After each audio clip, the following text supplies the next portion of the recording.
আসসালামু আলাইকুম ভিউয়ার, সবাই কেমন আছেন? চলে আসলাম আইটি ভ্যালির নতুন আরো একটি একক ল্যাপটপের রিভিউ নিয়ে।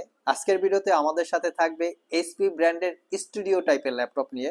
অনেক ভিউয়ার্স বা অনেক ইউজার আছেন যারা স্টুডিও টাইপের ল্যাপটপ চান, ল্যাপটপগুলি দিয়ে professional video editing, AutoCAD, three D studio max অথবা 2D 3D টাইপের অ্যানিমেশন বিল্ড করার জন্য যারা স্টুডিও টাইপের ল্যাপটপ খুঁজছেন, আজকের ভিডিওটা মূলত তাদের জন্য। টেবিলের উপরে দুইটা ল্যাপটপ রাখা আছে, একটা হচ্ছে জেটবুক স্টুডিও G5 আর একটা হচ্ছে জেটবুক স্টুডিও G7। তো আমরা আজকে জেটবুক স্টুডিও G5 নিয়ে কথা বলবো। তবে কারো যদি জেটবুক স্টুডিও G7 এরও প্রয়োজন পড়ে, স্ক্রিনে দেওয়া হোয়াটসঅ্যাপ নাম্বারে যোগাযোগ করতে পারেন, আমরা ডিটেলস ইনফরমেশন আপনাদেরকে দিয়ে দিব। সো আমার হাতে হচ্ছে জেটবুক স্টুডিও G5। আমরা ফার্স্ট টাইম ল্যাপটপের কোয়ালিটিটা দেখিয়ে দিচ্ছি, কারণ আমরা সবসময় কিন্তু দাবি করি আমাদের প্রোডাক্টগুলো একদম সুপার ফ্রেশ কন্ডিশন, কোনো দাগ স্ক্র্যাচ ডিন্ট থাকতে পারবে না। আমরা কখনোই কোনো কালার করা, সার্ভিস করা, রিপেয়ার করা, ভিতরে ব্যাটারি চেঞ্জ করা হয়েছে অথবা ব্যাটারি বুস্ট করা হয়েছে, স্ক্রিন সার্ভিস করা হয়েছে, এই টাইপের ল্যাপটপ আমরা সেল করি না।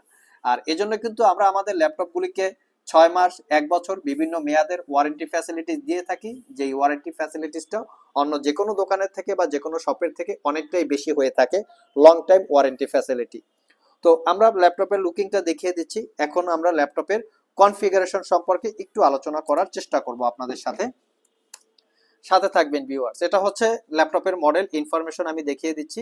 দেখতে পাচ্ছেন জেটবুক স্টুডিও G5 মডেলটা মেনশন করা আছে, বাট এটার কনফিগারেশনটা কিন্তু একটু হাই ক্যাটাগরি। আমরা কনফিগারেশন দেখে নিচ্ছি। এটা হচ্ছে কোরাই 7 9 জেনারেশন প্রসেসর, যে প্রসেসরের মডেল হচ্ছে 9850H, যার বেসিক স্পিড 2.60 গিগাহার্টজ থেকে টার্বো বুস্ট টেকনোলজিটাও আপনাদেরকে দেখিয়ে দিচ্ছি 4.60 গিগাহার্টজ পর্যন্ত। 2.60 থেকে 4.60 গিগাহার্টজ পর্যন্ত টোটাল প্রসেসরটা 6 কোর 12 থ্রেড এবং 13 MB ক্যাশের প্রসেসর। র্যাম হিসাবে কি দেয়া আছে সেটাও দেখে নিচ্ছি আমরা। এটা 16 GB র্যাম, DDR4 এর 2666 বাসের। এই ল্যাপটপের ভিতরে দুইটা র্যামের স্লট আছে, একটা স্লটে 16 GB ইনক্লুড করা আর একটা স্লট ফাঁকা আছে, চাইলে সেখানে র্যাম আপগ্রেড করতে পারবেন। একটা স্লটে আপনারা চাইলে 32 GB পর্যন্ত র্যাম আপগ্রেড করতে পারবেন।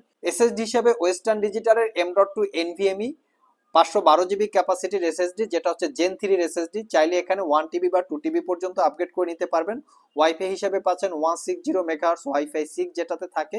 গ্রাফিক্স হিসেবে ইন্টেলের USD 630 8 GB ক্যাপাসিটির শেয়ার গ্রাফিক্স। এটা হচ্ছে একটা এক্সটেন্ডেবল গ্রাফিক্স এবং ডেডিকেটেড গ্রাফিক্স হচ্ছে Nvidia Quadro P1000 4 GB capacity dedicated graphics. Total ল্যাপটপটাতে 8 আর 4 12 GB গ্রাফিক্স ইনক্লুড আছে।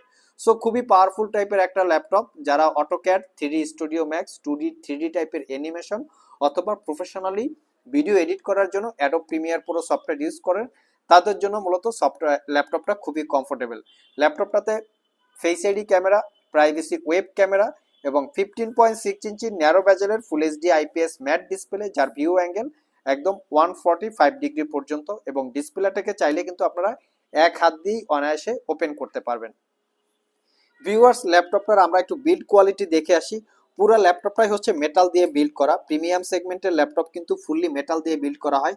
কিছু কিছু ল্যাপটপ দেখবেন কিবোর্ড পার্টটা মেটাল দিয়ে বিল্ড করা থাকে, বাট ডিসপ্লে পার্টটা সেটা অন্য কিছু দিয়ে বিল্ড করা থাকে, অথবা ব্যাক সাইডটাও অন্য কিছু দিয়ে বিল্ড করা থাকে। বাট এই ল্যাপটপটা ফুললি হচ্ছে মেটাল দিয়ে বিল্ড করা। ল্যাপটপটাতে আপনারা 70% কাভারেজ ব্যাকলিট কিবোর্ড, কি ট্রাভেল ডিস্টেন্স, টাইপিং এক্সপিরিয়েন্স খুবই চমৎকার, ফিঙ্গারপ্রিন্ট সেন্সর এবং clickless 4 finger supported trackpad. Bang and অপশনের প্রিমিয়াম কোয়ালিটির সাউন্ড সিস্টেম আছে, যেটা দ্বারা প্রিমিয়াম সাউন্ডের একটা ফিল পেয়ে যাবেন। ল্যাপটপের আমি চতুর্পাশে দেখিয়ে দিচ্ছি কেমন কন্ডিশন আছে। ফুল ল্যাপটপটা মেটাল দিয়ে বিল্ড করা, কিন্তু তার উপরে আবার শাইনিং করা আছে। মেমোরি কার্ডের slot, headphone jack, HDMI port, দুইটা type C Thunderbolt multi functional port. এই ল্যাপটপটা দিয়ে একই সাথে 3টা মনিটর আপনারা ইউজ করতে পারবেন। যারা আসলে অটোক্যাডের কাজ করেন, বিল্ডিং এর ডিজাইন অথবা সিভিল ইঞ্জিনিয়ারিং, তাদের জন্য কিন্তু এরকম 3টা মনিটরের প্রয়োজন হয়। সো আপনারা চাইলে কিন্তু ল্যাপটপটা দেখতে পারেন। তার পাশাপাশি চার্জিং পোর্ট, যেটা দিয়ে ল্যাপটপটাকে চার্জ দেওয়া হয়।